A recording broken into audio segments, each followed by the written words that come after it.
En fait, le projet n'est pas encore terminé. Comme vous l'avez vu, pour l'instant, il n'y a que le terrain de basket qui est finalisé. L'objectif, c'est de faire aussi un terrain de volleyball de l'autre côté. Et puis, on va continuer aussi à aménager tout l'espace. Donc, le coût global actuel consommé du projet par rapport au terrain de basket, on est aux alentours de 14 000 euros. 14 000 euros. Avec un projet, on avait réussi à mobiliser, en fait, à lever des fonds de 5 000 euros que nous avons donc nous avons aidé à financer à cette hauteur-là.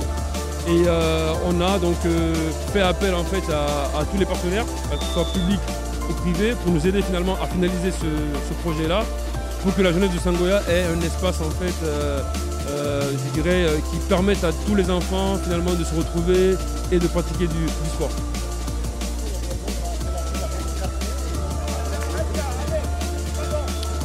Alors, bien sûr, notre objectif, bien sûr, alors déjà l'ONG est à but non lucratif, j'insiste beaucoup là-dessus.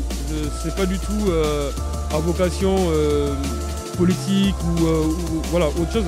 Le but du jeu, c'est de vraiment donner des outils et un cadre minimum d'infrastructure pour que les jeunes guinéens puissent pratiquer ce sport-là, d'une part. Et aussi, on insiste beaucoup par rapport à l'aspect éducation, parce que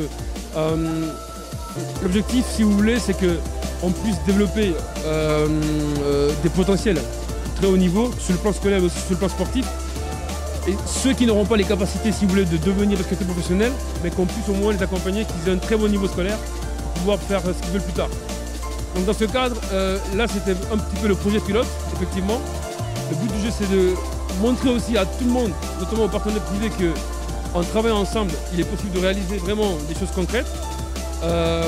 Et on a déjà par le passé effectué des dons. C'est pas grand chose, mais c'est des équipements et tout. À l'intérieur du pays, on a fait Folekaria, on a fait Pita. Et donc on va essayer de travailler avec d'autres partenaires pour qu'il y ait plus de terrain de basket en Guinée. Et bien entendu, il faut aussi qu'on pense à l'intérieur du pays. C'est très très important. Il y a beaucoup de choses qui sont faites à Conakry, c'est vrai. Alors que la Guinée, c'est tout un pays, c'est pas que Conakry. Donc il faut qu'on pense à l'intérieur du pays. Il faut qu'on aille. Et j'espère qu'avec ce qu'on a fait aujourd'hui, ce qu'on a réussi en tout cas à faire, on a montré qu'on était en capacité de faire des choses concrètes, qu'on va pouvoir aller justement à l'intérieur du pays pour faire aussi des terrains, quoi. Voilà, complètement. Non, c'était un projet très important. Alors déjà qu'il commence par le quartier où Ousmane a grandi, c'est d'autant plus touchant. Mais on est convaincu que par le sport et l'éducation, c'est comme ça que la jeunesse va s'en sortir en Guinée.